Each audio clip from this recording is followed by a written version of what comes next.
Bom, hoje a gente veio para Ramos, mentira, que a gente está aqui no Barracão da Imperatriz, não é em Ramos, mas estamos aqui com o Leandro Vieira, carnavalesco da Imperatriz Leopoldinense, que está com enredo, vou ter que ler, né? Porque é mais de 4 linhas a gente lê. O aperreio do cabra, fui excomungado, tratou com maquerência e o Santíssimo não deu guarida. Eu falei direitinho.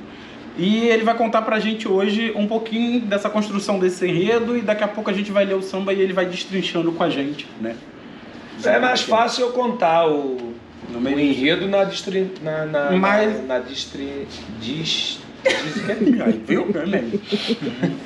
quando a gente for destrinchar o samba. Mas como é que surgiu essa ideia? Trazer essa...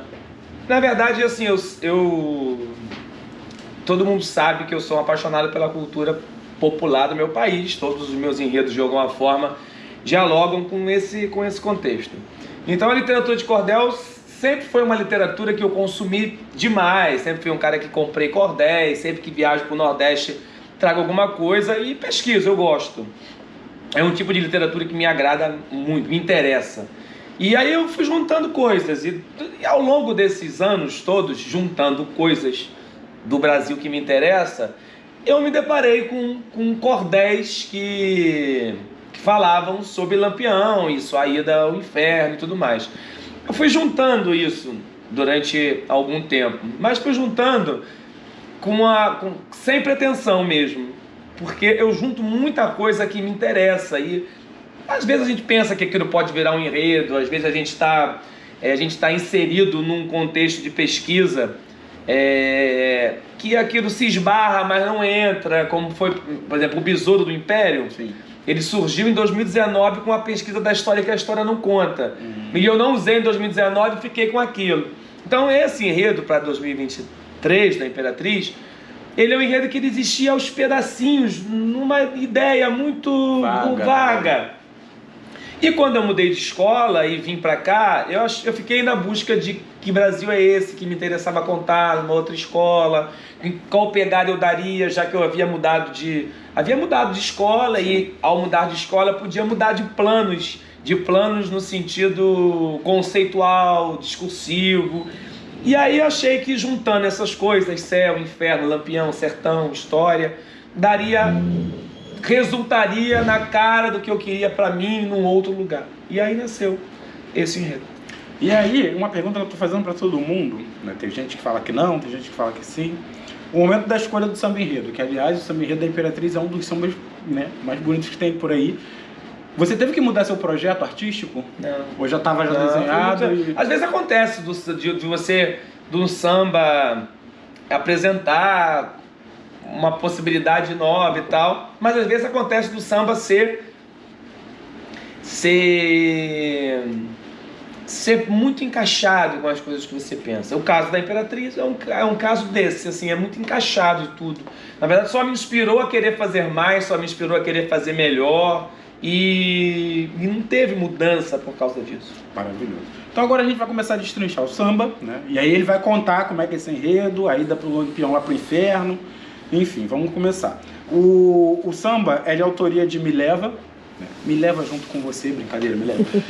Gabriel Coelho, Miguel da Imperatriz, Luiz Brinquinho, Antônio Crescente e René Barbosa. E o intérprete, né, na voz do maravilhoso Pete de Menezes. E aí já começa o samba assim: Imperatriz veio contar pra vocês uma história de assombrar, tira sono mais de mês, né? E aí continua. Disse um cabra... Quer parar? Pode ser, porque eu acho isso tão bonito, acho uma introdução tão bonita para uma contação de história, porque eu acho que contação de história é uma coisa muito rica, principalmente na cultura popular brasileira, né? Sim. Contar histórias, né? Contar essas histórias do imaginário da cultura brasileira é muito bonito, né? As pessoas têm muita a ideia de que cultura é algo cheio de garbo, cheio de contorno institucional.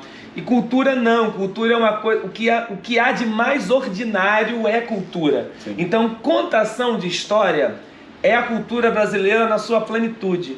Então, se debruçar sobre isso e ter essa introdução... Eu vou contar uma história, né? Eu vou contar uma história brasileira inventada por poetas brasileiros, fomentada pela literatura popular brasileira, pendurada nas feiras. Então, começar com Imperatriz veio contar, e contar uma história de assombrar, tirar sono mais de um mês, isso já dá uma introdução tão bonita, tão brasileira, tão poética, que resume já no começo o que a Imperatriz vai fazer, que é contar uma história, e uma história de caráter muito popular, que assombra, né? Que tem um aspecto assombroso, né? Porque é um cara que morre, vai ao inferno, eu estou lidando com o pós-morte. Então, o pós-morte sempre será um assombro. Sim. E isso de tirar sono mais de um mês, eu acho lindo, porque é aquela coisa bem popular da comunicação popular. Né? Vou te contar um negócio, você vai perder o sono, né? Você vai... Então, eu acho isso uma introdução linda.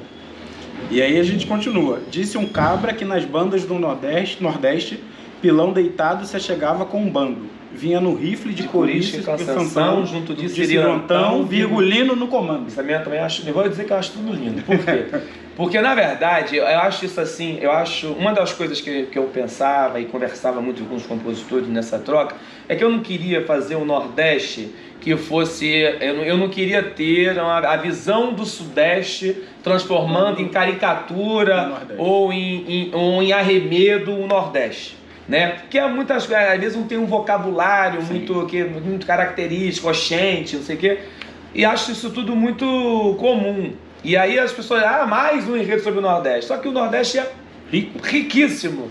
E o que eu acho muito bacana dessa parte é porque ela menciona palavras e saborosíssimas de brasilidade, né?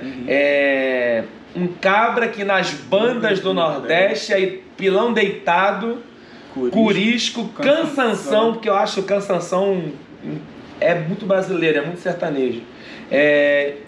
Cirilantão, Virgulino no comando. Isso é um vocabulário muito rico, que a gente sabe que está no Nordeste, que sabe que está mencionando o Nordeste, mas não é clichê, né? E isso é bonito porque isso é toda a abertura do desfile da Imperatriz, né? É o Virgulino chegando, comandando, é o bando de cangaceiros, são esse universo de cangaço que invade logo de cara, marchando sobre o Nordeste, sobre as cidades do sertão por onde Lampião passou com seu bando, mas também anuncia que a Imperatriz está chegando junto dessa gente com o sangue fervendo, igual essa galera que chega junto com Lampião.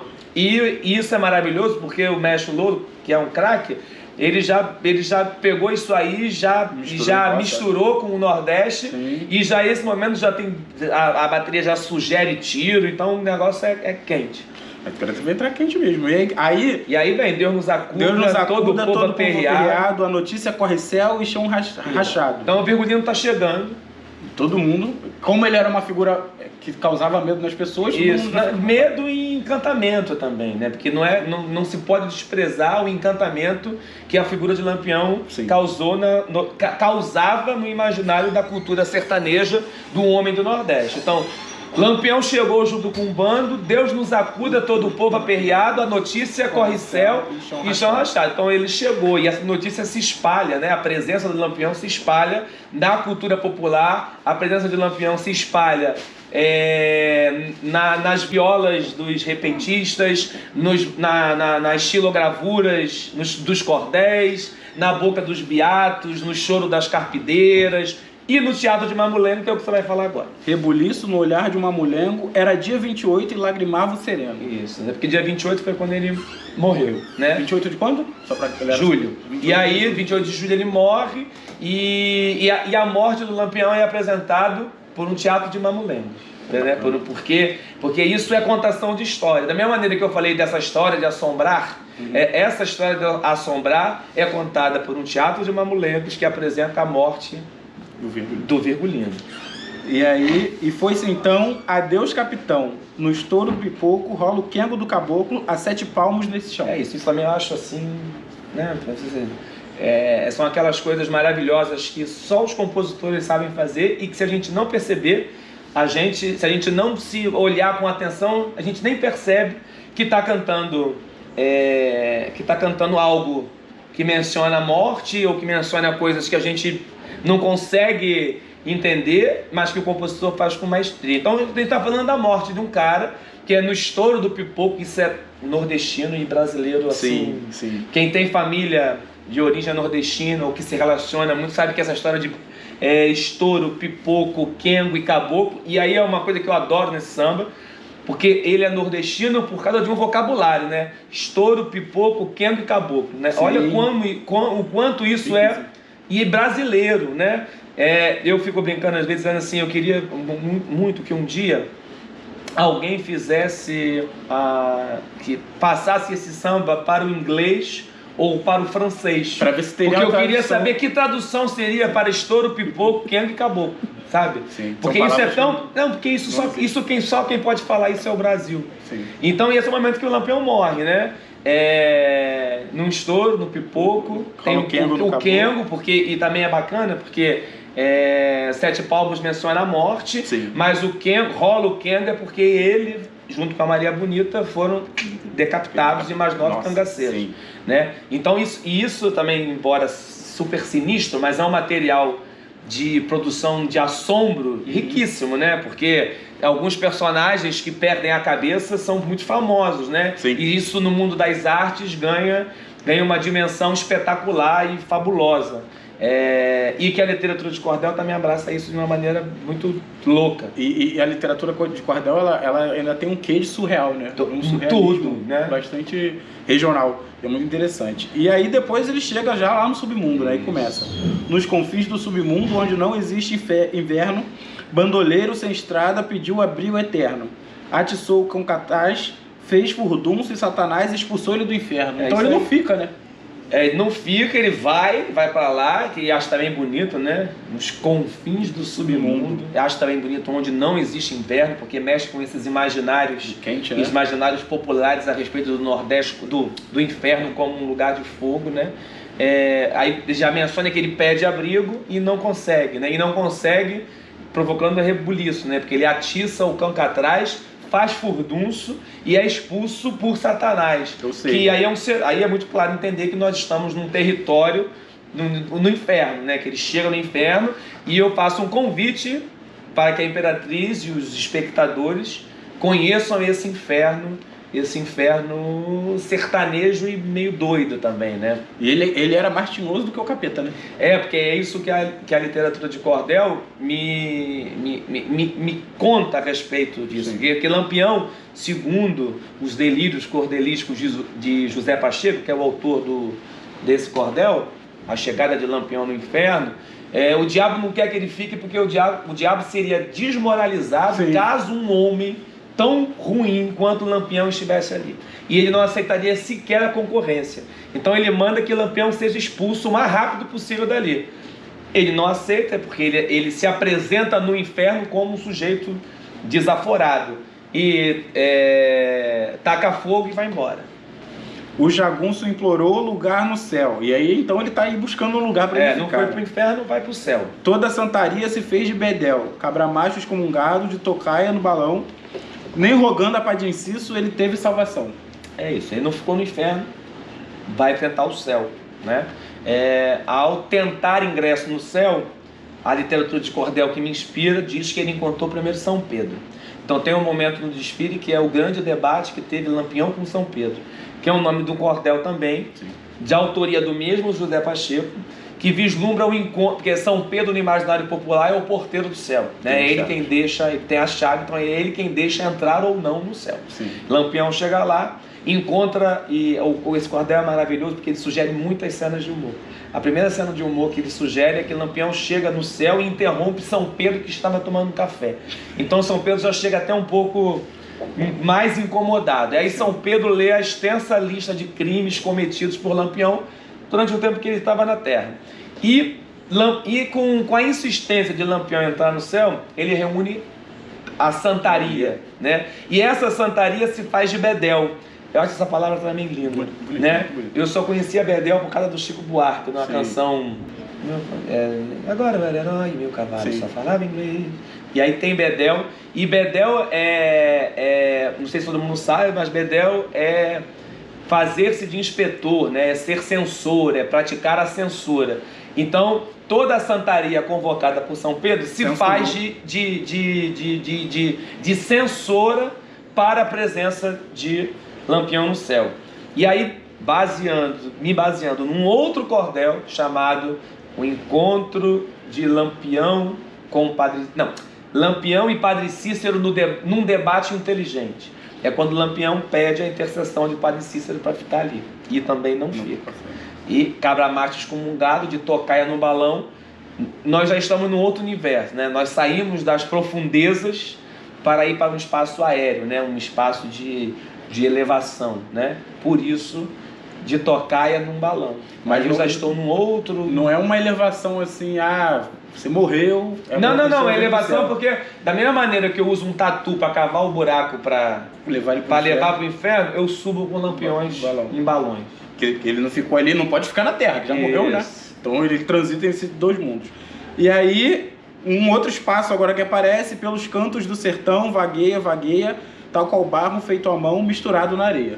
Isso também acho lindo, porque ele não fica no inferno, não fica no céu e volta para a terra, né? Para vagar nos imaginários das coisas do Nordeste, né? A imagem que nós temos do homem nordestino, ela é muito associada à imagem construída pela figura de Lampião. Né? E o tal qual o barro feito à mão, que é bonito pra caralho, né? Tal qual é o português, assim, isso que eu mais gosto, porque não é um enredo que é um enredo sobre o Nordeste, debruçado sobre o Nordeste, mas que lida com sofisticação, né? Porque tal qual não é caricatura. A sonoridade é lindo. Dessas três tal palavras. Tal qual barro feito à mão, misturado com areia, aí já menciona, já começa a entrar num universo dessa perpetuação do imaginário do Lampião nas artes, né? E esse tal qual barro feito à mão é justamente o trabalho do mestre Vitalino, né? Um artista do Alto do Moura, um artista pernambucano no Alto do Moura, que quando começa a sua produção artística em diálogo com a criação de imagens, trata logo de esculpir a figura de Lampião, né? com a sua característica estética mais consagrada. Chapéu meia-lua, montado sobre um cavalo. Então, esse tal qual barro feito à mão, além de dar popularidade, né? Além de colocar o Lampião numa condição humana, né? Uma condição terrena, né? É o barro moldado à mão. Menciona esse artista incrível que me possibilita produção estética. E ele não passa nem pelo um purgatório, né? Porque assim, no imaginário religioso tem o céu, o inferno, e aí quem não vai pro céu nem pro inferno passa por esse purgatório para se expurgar do pecado, e ele não passa. Não, volta direto pro imaginário. E aí tem o refrão principal, né? Que é: quando a sanfona chora, Mandacaru aflora, bate zabumba tocando no meu coração. Leopoldinense, cangaceiro, a minha escola, eis o destino do valente Lampião. Que também é lindo, né? É lindo, né? Porque aí já é a imperatriz que abraça, é a imperatriz que está inserida num contexto de nordestino, né? Sim.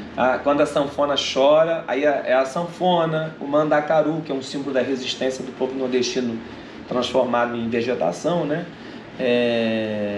Quando a sanfona chora, bate zabumba, que é isso. Aí acho isso lindo, né? Essa afirmação: Leopoldinense, cangaceira, minha escola, eis o destino do valente Lampião. Quem sabe o destino é aparecer em algum momento banhado de dourado, adornado por aquilo que a imperatriz leopoldinense tem de